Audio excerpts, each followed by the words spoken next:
गरीब की नवरात्रि। किसी गांव में नारायण नाम का मूर्तिकार अपनी पत्नी कमला के साथ रहा करता था। वो तरह तरह की मूर्तियां बनाया करता और बाजार में बेचा करता। इसी तरह दोनों का जीवन व्यापन हो रहा था। मूर्ति बनाने से जितना भी पैसा आता वो सब कमला के इलाज में चला जाता था। कमला की तबीयत बहुत ठीक नहीं रहती थी। वो अक्सर ही बीमार हो जाया करती थी। इसीलिए नारायण की कमाई का अधिकतर हिस्सा उसके इलाज में लग रहा था और उनकी आर्थिक स्थिति खराब होती ही जा रही थी। लेकिन फिर भी दोनों पति पत्नी को माता रानी पर पूरा विश्वास था और उन्हें यकीन था कि माँ दुर्गा की कृपा से एक ना एक दिन सब ठीक हो जाएगा। ए जी, मैं क्या कहती हूँ, अब हमें डॉक्टर बदल लेना चाहिए। इस डॉक्टर के इलाज से कोई फर्क नहीं पड़ता है। कमला वो शहर के सबसे बड़े डॉक्टर हैं और तुम ऐसा क्यों कहती हो? इलाज से सब लोग ठीक हो जाते हैं। तुम भी स्वस्थ हो जाओगी और देवी माँ भी तो है ना कभी हमारी सुन लेंगी। सही कहा आपने। मैं भी सोच रही हूँ कि इस बार नवरात्रि में हम भी देवी माँ को अपने घर ले आए। तुमने तो मेरे दिल की बात कह दी। मैं भी इस बार देवी माँ को अपने घर लाना चाहता हूँ। ठीक है फिर, इस बार एक मूर्ति हमारे घर के लिए भी बचा लेना। ठीक है, अब मैं चलता हूँ। नवरात्रि के लिए लोगों ने मूर्तियाँ लेना शुरू कर दिया है। मैं भी मूर्तियाँ बाजार ले जाता हूँ। नारायण ने देवी माँ की सुंदर सुंदर छोटी बड़ी मूर्तियाँ बनाई थी। वो उन सभी को बाजार में ले जाकर बेचने लगा। उसकी मूर्तियाँ इतनी सुंदर थी कि देखकर लगता था जैसे अभी ही देवी माँ बोल पड़ेंगी। भैया, हर साल आपके यहाँ से ही देवी माँ की मूर्ति लेते हैं हम। आपके हाथों में तो कमाल है। इतनी सुंदर मूर्तियाँ कैसे बना लेते हैं? भैया, सब देवी माँ की कृपा है, मेरे हाथ में कुछ नहीं। नारायण ने शाम तक लगभग सभी मूर्तियां बेच दी और अच्छी खासी कमाई भी की। अब उसके पास सिर्फ एक मूर्ति ही बची थी। आज तो सारी मूर्तियां बिक गई। अब ये मूर्ति कमला के लिए ले चलता हूँ और फिर कल सुबह हम दोनों मिलकर देवी माँ की स्थापना करेंगे। इतना सोचकर नारायण ने वो मूर्ति अपने पास रख ली और अपने घर लौटने लगा। तभी रास्ते में उसे एक साधु महाराज ने रोका। सुनो बेटा, क्या ये मूर्ति तुम मुझे बेचोगे? नहीं बाबा, ये मूर्ति बेचने के लिए नहीं है। मैं इसे अपने घर ले जा रहा हूँ। कल अपनी पत्नी के साथ मिलकर देवी माँ की स्थापना करूँगा। मुझे भी अपने आश्रम में देवी माँ की स्थापना करनी है। मैंने बाजार में सब जगह तलाश लिया, मुझे कोई भी मूर्ति नहीं मिल रही है। तुम मुझे ये मूर्ति दे दो, बदले में जो कीमत चाहे वो ले लो। नहीं बाबा, वैसे भी ये आखिरी मूर्ति मेरे पास बची है। आप इसे ऐसे ही रख लीजिए, मुझे कोई पैसे नहीं चाहिए।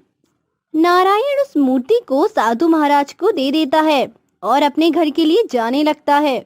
उसे घर लौटते हुए अंधेरा होने लगा था।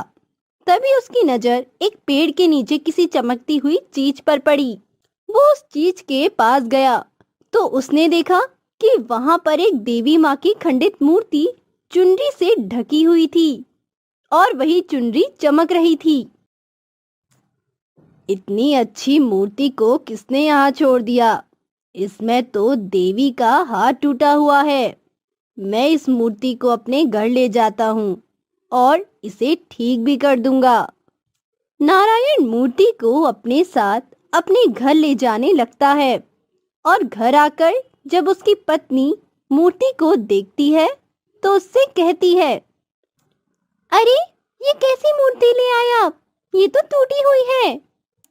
ये मूर्ति मुझे सड़क के किनारे एक पेड़ के नीचे मिली, इसलिए मैं देवी माँ को घर ले आया। लेकिन इस मूर्ति का तो हाथ टूटा हुआ है। लगता है हम इस बार देवी माँ की स्थापना नहीं कर पाएंगे। मैं देवी माँ को ठीक कर देता हूँ। अगर कल सुबह तक ये बिल्कुल ठीक हो गई तो हम इनकी ही स्थापना करेंगे। इतना कहकर नारायण बाहर जाकर देवी माँ के हाथ को किसी तरह से नया बनाकर जोड़ देता है और वापस आ जाता है। अगली सुबह जब वो दोनों पति पत्नी मूर्ति को देखते हैं तो आश्चर्यचकित हो जाते हैं। देवी माँ की मूर्ति बिल्कुल नई जैसी हो चुकी थी। ये तो ऐसी लग रही है जैसे नई बनाई हो। सही कहा आपने, हम अब इनकी स्थापना कर सकते हैं। दोनों पति पत्नी मिलकर देवी माँ की उस मूर्ति को अपने घर के मंदिर में लाकर स्थापित कर पूजा अर्चना करने लगते हैं कि तभी उनके दरवाजे पर दस्तक होती है। वो देखते हैं कि एक छोटी सी लड़की जिसके हाथ में चोट है वो खड़ी होती है। माँ, बाबूजी, बहुत भूख लगी है, क्या आप लोग कुछ खाने को दे सकते हैं? बेटी, अंदर आओ, तुम्हारे हाथ में चोट लगी हुई है। मैं अभी कुछ खाने के लिए लाती हूँ। नारायण उस छोटी बच्ची को बैठाकर खाना खिलाने लगता है। वो बच्ची बहुत ही स्नेह के साथ नारायण और उसकी पत्नी के सिर पर हाथ फेरकर चली जाती है।